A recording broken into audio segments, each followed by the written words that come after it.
तेव्हा हे सगळं उघड करण्यासाठी म्हणून मी आलो होतो.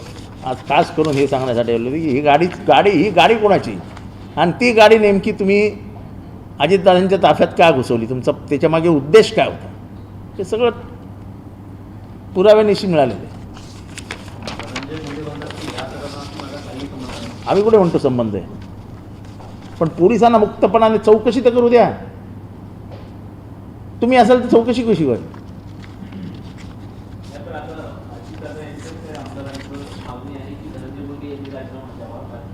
नाही, असं आहे की आमचा राजीनामा मी मागतोच आहोत आणि मला कौतुक वाटतं आहे.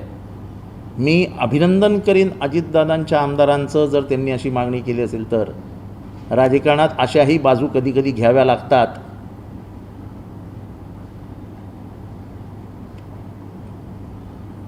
आणि ही कौतुकास्पद बाब आहे. एकाने जरी हे काम केलं असेल तर साला तो मर्दाची औलाद आहे असं मी म्हणेन. त्याला मी जाऊन हार घालून येईन. अशी माणसं राजकारणात आता हवीत की दूध का दूध पाणी का पाणी सांगणारी. कदाचित जाईल रात्रभरात त्यांना 2-4 फोन इथनं तिथनं जातील, अरे गप बसा रे तुम्ही काय लावलंय. किंवा असंही असेल की वरनच निरोप गेले असतील, बाबा आता राजीनामा मागा, हे फार जाती व्हायला लागले.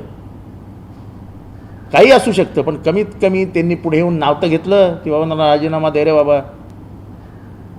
म्हणजे ह्याचा अर्थ फक्त जितेंद्र आव्हाड, क्षीरसागर असे दोघंच नाही आहेत.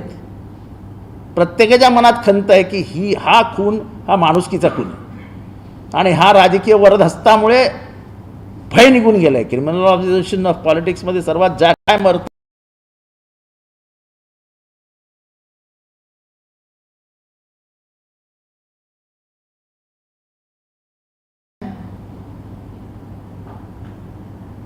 आणि एक्सप्लॉयटेशन ऑफ पुअर ही जी थिअरी आहे ती थिअरी ह्याच्यात क्लिअर दिसते. सगळे बिचारे गरीब पोरं आहेत, त्यांना पैशाची लालच, पैशाचं आमिष, मोठं असं विश्व दाखवलं की घातला कोणाच्या तरी दांडा डोक्यात, मेला. आले थोडे दिवस जेलमध्ये बसून, 2-4